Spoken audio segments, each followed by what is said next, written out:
Este ano nos, os de quinto, fixemos documental, con muralismo e grafiti como tema principal.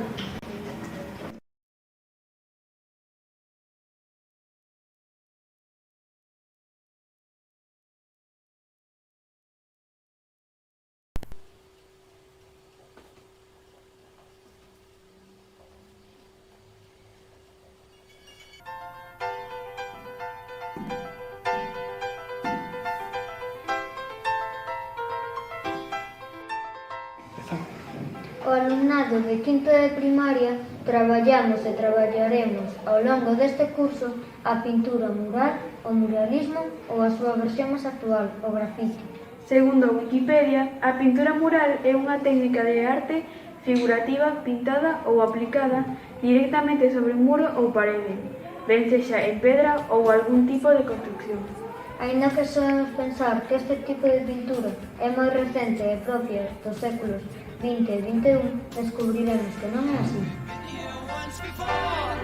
Podemos decir que as primeiras manifestacións artísticas da pintura que datan de máis de 70.000 anos atrás foron feitas sobre os muros das casas que habitan, é dicir, as cavernas, ou sexa que foron os primeiros murais. Noutras palabras, grafitis. Pois sí, grafitis. Son unha pasada! Esta Sacova de Altamira, en Cantabria, teñe alrededor de 15.000 anos de antigüidade.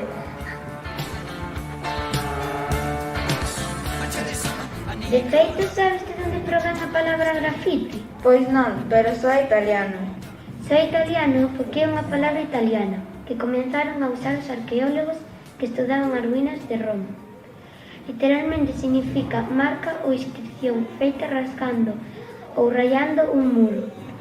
Son as ruínas romanas de Pompeia. Hai registrados máis de 11.000 grafiti de 2.000 anos de antigüedade. 11.000 pinturas!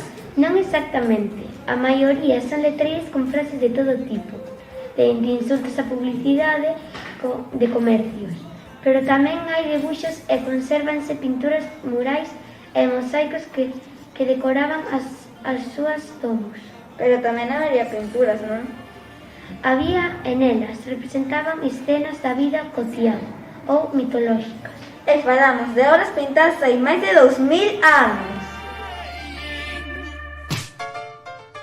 Agora viaxamos no tempo ata a Idade Media, porque nesa época a pintura mural tivo unha grande importancia, sobre todo nas igrexas. A técnica que empregaban xa coñecían os romanos e chamase pintura ao fresco. Foi no Renacemento arredor do século XV, cando a pintura ao fresco acadou cotas insuperables. O mellor exemplo témolo na Capela Sixtina do Vaticano Maxistral da obra de Michelangelo Buonarroti coa coñecidísima imaxe da creación de Adán. Pero moi preto de nós, na igrexa de Moraime, tamén temos exemplos moi sabiantes de pintura mural coa representación dos pecados capitais. Estas pinturas eran como un cómic que servía para instruir a xente sobre a Biblia e a religión, xa que daquela moi poucos sabían ler. Damos outro gran salto no tempo e nos trasladamos a México, de finales do século XIX e ao principios do século XX. En terras mexicanas nace o chamado muralismo ao carón da Revolución Mexicana de Zapata, que se ve reforzada tras a Primeira Guerra Mundial. Entre as moitas obras do muralismo mexicano podemos rescatar El sueño de una tarde dominical, de Diego Rivera, tamén coñecido como A Catrina. Como xa dixemos, o termo grafiti comezouse a empregar para as inscripcións nas paredes xa dende tempos inmemoriais, pero na segunda metade do século XX vai a ter un carácter especial.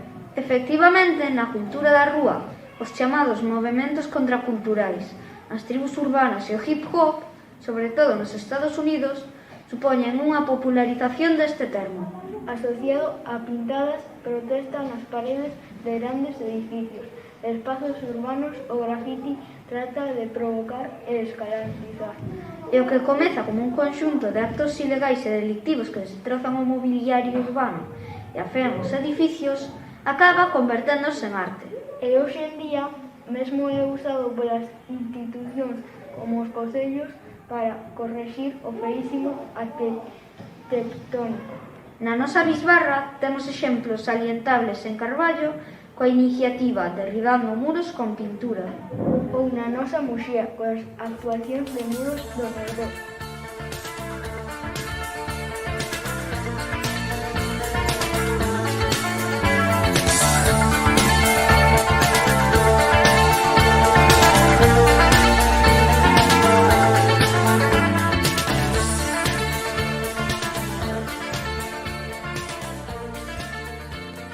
A pintura que decora a nosa porta da aula é a nena con globo de Banksy.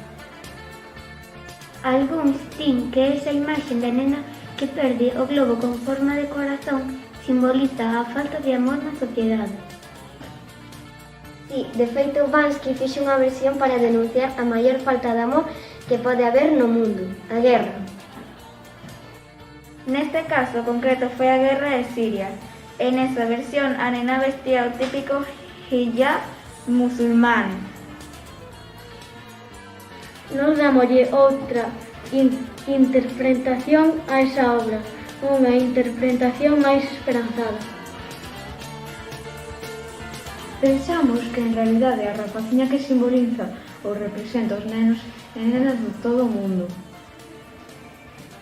A narrativa non perde o globo que representa o amor, senón que llo lanza a toda a humanidade, para que, dunha vez por todas, o recupere.